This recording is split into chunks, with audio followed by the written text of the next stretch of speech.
The Cowboys needed that win. Let's hear from Dak Prescott on whether or not last night's game was the so-called must-win for Dallas.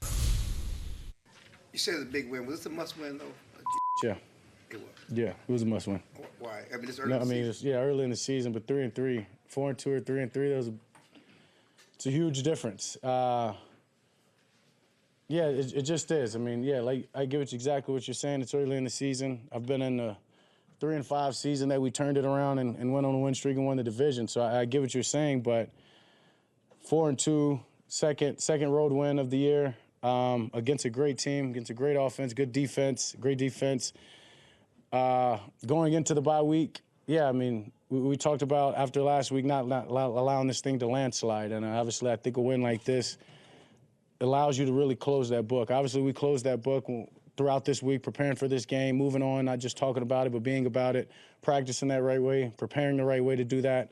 But when you get this win like we did, you definitely can move on. Now we'll move forward from this one, go watch it, get better, critique it hard, see how we can get better from this game, even on a win, and then, as I said, enjoy the bye week. Get healthy, enjoy the bye week, and then stack after that.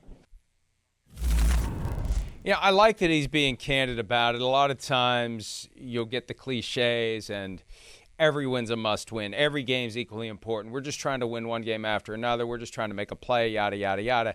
3-3 versus 4-2 going into your bye is gigantic. And your opportunity to stay or to get back to one game behind the Eagles, your opportunity to be a game behind the 49ers, keep pace with the Lions. We don't know how the playoff tree is going to shake out. The Cowboys could still win the division. The Cowboys could still end up with one more win than the 49ers and make that tiebreaker from the ass-kicking they took irrelevant.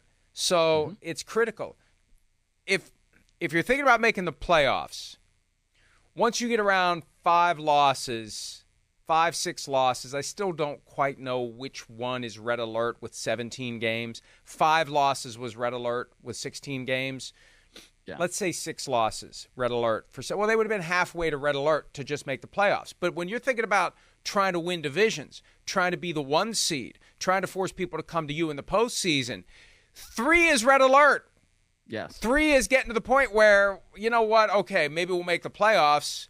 Maybe we'll win the division and have to, host the 5 seed right out of the gates. But, we're not going to get the table set for us the way we need it. You get to 3 losses before the middle of October or at the middle of October, as we now are, sort of, 17th of October. As we're there, 3 losses means, forget about being the 1 seed. It's going to be very difficult to be the 1 seed. So that's why they needed to go to 4-2, to keep their dreams of winning the division and forcing the road to Las Vegas through Dallas. That's why they needed that one.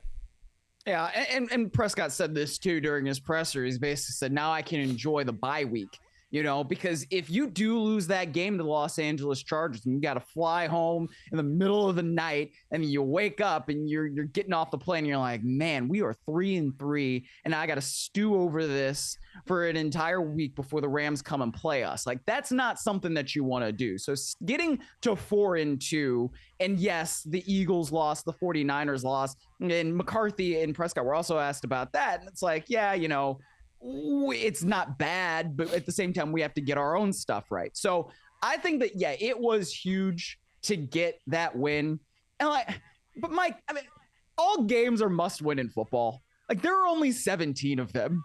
When I was in high school, one of our captains always used to go up in school assembly and, he'd say, oh, we're playing, Fairport Harbor this Friday and we really need your support. And it's our biggest game of the year. So, we really need you to be out there. And then the next week, hey, we're playing Beechwood. It's our biggest game of the year. And everybody's like, why are you saying this? Like, because every game is our biggest game of the year.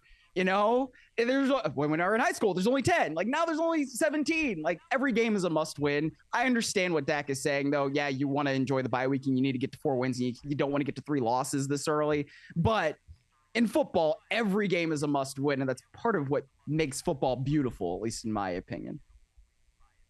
And really, when you're talking about only 17 games, there's only so many opportunities. That was another conversation my son and I were having last night where we watched the game. The idea of coaches, offensive coordinators, like we were talking about Ken Dorsey how there was a drop from Brian Daboll to him because it was the whole philosophy of hiring an offensive head coach instead of a defensive head coach, because if you hire a defensive head coach and the offense plays well, the offensive coordinator gets hired by somebody else as a head coach, and then you got to find somebody else. And then there's a learning curve. And you think about Ken Dorsey's learning curve. You're talking about 17 games in 1 year, 1 day a week, and it's all happening. And you got to process, and you got to learn, and you got to learn from your mistakes. Well, if you make too many mistakes, you're not going to get a chance to keep learning. And it's just, there aren't many chances. And you're right, every game is a must win. You want to turn every one of those into a W instead of an L at every level of football, but especially at the NFL level, because at the end of the day, when it's time to look at the standings after Week 18, how many seasons fortunes are turned by, man, if we just would have won that one game that we lost, how different we'd be in the playoffs, or we'd be the 2 seed, we'd be the division champ, we'd have the bye, whatever. Hi, it's Mike Florio. Thanks for watching PFT on YouTube. Hit subscribe for the latest news and analysis from Pro Football Talk.